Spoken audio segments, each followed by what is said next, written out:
രാവിലെ ഇന്ന് നമ്മുടെ ഗ്രാമ്പിയിലെ കടുവയുടെ ഓപ്പറേഷൻ ഇന്ന് രാവിലെ നമ്മൾ വീണ്ടും പുനരാരംഭിച്ചു. ഇന്നലെ നിങ്ങൾ കണ്ട പോലെ വെളുപ്പിന് 3 മണിക്ക് അർണാക്കലുള്ള ലൈൻസിൽ ആളുകളുള്ള വീടിൻ്റെ തൊട്ടടുത്ത് തന്നെ കയറി അതിന് ഒരു നായ, അതിൻ്റെ 2-3 കുട്ടികൾ, അതുപോലെ തന്നെ ഒരു പശുക്കുട്ടി, ഇത്രയും ജീവികളെ കൊന്നു. അതിൽ നായയുടെ കുട്ടിയാണ് അതിനെ ലിഫ്റ്റ് ചെയ്ത് കൊണ്ടുപോകാൻ പറ്റിയത്. അധികം ദൂരം പോയില്ല, അതിൻ്റെ തൊട്ടടുത്ത് തന്നെ ഉണ്ടായിരുന്നു. നമ്മളപ്പോൾ തന്നെ ആ സ്പോട്ടിൽ തന്നെ സ്റ്റാഫ് ഉണ്ടായിരുന്നു. അവിടെ തൊട്ട് സർവൈലൻസിലായിരുന്നു. രാവിലെ ഡോക്ടേഴ്സ് എത്തി. മയക്കുവെടി വെക്കാനുള്ള എല്ലാ സജ്ജീകരണവും നമ്മൾ ചെയ്തു.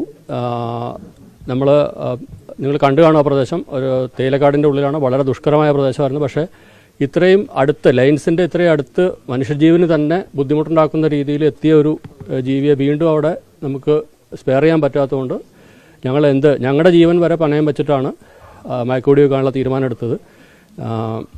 അത് അക്ഷരാർത്ഥത്തിൽ ശരിയായി. നമ്മൾ ഡാർട്ട് ചെയ്തത് ഫസ്റ്റ് ഡാർട്ട് കൊണ്ടില്ല. ആദ്യത്തെ ഡാർട്ട് നമ്മൾ കടുവയ്ക്ക് കൊണ്ടില്ല. അപ്പോൾ നമ്മൾ 15 മിനിറ്റ് വെയിറ്റ് ചെയ്തു. സാധാരണ ഡാർട്ട് കൊണ്ടു കഴിഞ്ഞിട്ടുണ്ടെങ്കിൽ 15 മിനിറ്റ് സമയം വേണം. ആ 15 മിനിറ്റ് നമ്മൾ വെയിറ്റ് ചെയ്തിട്ടും കടുവ അനങ്ങാത്തതുകൊണ്ട് വീണ്ടും സെക്കൻഡ് ഡാർട്ട് നമ്മൾ ചെയ്യാൻ വേണ്ടിയിട്ട് പ്രിപ്പയർ ചെയ്തു. സെക്കൻഡ് ഡാർട്ട് ചെയ്തു. സെക്കൻഡ് ഡാർട്ട് സക്സസ്ഫുൾ ആയിരുന്നു. സെക്കൻഡ് ഡാർട്ട് കടുവയ്ക്ക് കൊണ്ടു. പക്ഷേ അത് കൊണ്ട വഴി കടുവ ചാടി വന്നു. ഡോക്ടറെ നേരെയാണ് ചാടിയത്. ഡോക്ടറെ സൈഡിൽ മനു എന്ന് പറയുന്നൊരു നമ്മുടെ ജീവനക്കാരനുണ്ടായിരുന്നു. ഷീൽഡും എല്ലാം പിടിച്ചിട്ട് ഇവരെല്ലാം പ്രൊട്ടക്ട് ചെയ്യാൻ ഷീൽഡും ഹെൽമെറ്റും ഉണ്ടായിരുന്നു. പക്ഷേ മനുവിൻ്റെ ഷീൽഡിൽ അടിച്ച് ആ ഷീൽഡ് വലിച്ചു കീറി കടുവ. രണ്ടാമത്തെ അടി മനുവിൻ്റെ ഹെൽമെറ്റിലായിരുന്നു. ഹെൽമെറ്റ് ഇവിടെ ഉണ്ട്. ഹെൽമെറ്റ് പൊട്ടി താഴെ വീണു. മൂന്നാമത്തെ അടി മനുവിൻ്റെ തലയ്ക്ക് അടിക്കാൻ തുടങ്ങുമ്പോൾ അതിനെ നമുക്ക് ഫയർ ചെയ്യേണ്ടി വന്നു. അങ്ങനെ കടുവ ഡെത്തായിട്ടുണ്ട്. അതാണ് സംഭവിച്ചത്.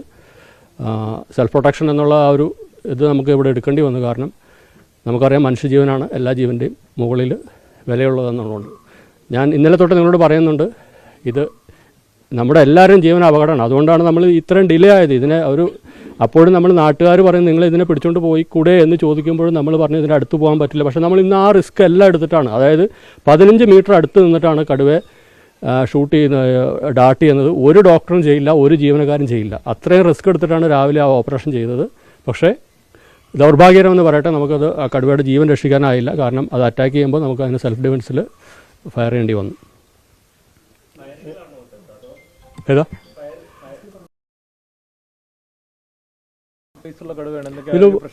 ആരോഗ്യ പ്രശ്നങ്ങൾ ഇതിൻ്റെ ഇപ്പം നിങ്ങൾ കണ്ടു കാണും. അതിൻ്റെ കാലിൽ നമ്മൾ ഇന്നാൾ പറഞ്ഞ പോലെ ആ ഇഞ്ചുറി ഒരു കുടുക്ക് വെച്ചിട്ടുണ്ടായതാണ്. ആ കുടുക്ക് കാലിൽ ഇപ്പോഴും ഉണ്ട്. അത് 10 വയസ്സിൽ മുകളിൽ പ്രായമുണ്ട്. കാരണം ഇപ്പം അത് ഏജ് അസസ് ചെയ്ത് കഴിഞ്ഞപ്പോൾ അതിൻ്റെ പല്ലെല്ലാം വോൺ ഔട്ടാണ്. അപ്പോൾ അതുകൊണ്ട് ഏജ്ഡ് ആയിട്ടുള്ള കടുവയാണ്. കാലിലെ കുടുക്കിൻ്റെ പ്രശ്നമുണ്ട്.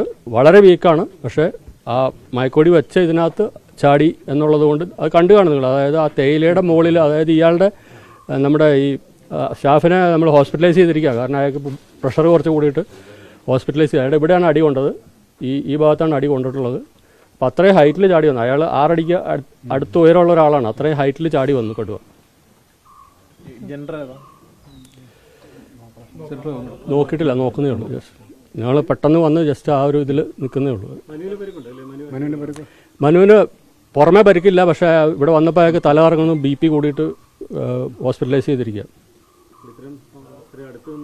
അതെ, ആ ഹെൽമെറ്റ് നിങ്ങൾ കണ്ടാറേ, ഹെൽമെറ്റ് പൊട്ടി. അതിൻ്റെ സൈഡിൽ ആ അടി കൊണ്ട് ഹെൽമെറ്റ് പൊട്ടിയിട്ടുണ്ട്.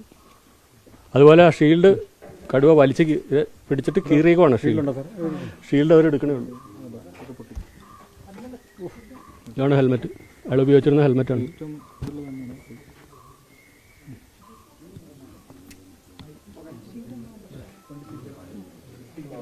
ഷീൽഡുണ്ട്. ഷീൽഡ് അവർ വണ്ടിക്കകത്തിരിക്കുകയാണ്. രാവിലെ ഇന്നലെ നമ്മൾ ഫോം ചെയ്ത ആ ടീം തന്നെയായിരുന്നു. 10 പേരായിരുന്നു ഏറ്റവും ഫ്രണ്ടിലുണ്ടായിരുന്ന ആ ടീമിലുണ്ടായിരുന്നത്. അതിൻ്റെ പുറകിൽ സപ്പോർട്ട് ടീം ഉണ്ടായിരുന്നു. 6 പേരെ സപ്പോർട്ട് ടീം ഉണ്ടായിരുന്നു. പിന്നെ ഡ്രോൺ ടീമും ഉണ്ടായിരുന്നു. ഇത്രയും പേര് ഫീൽഡിലുണ്ടായിരുന്നു. ബാക്കിയുള്ള സപ്പോർട്ട് ടീം എല്ലാവരും ഫീൽഡിൽ തന്നെ ഉണ്ടായിരുന്നു.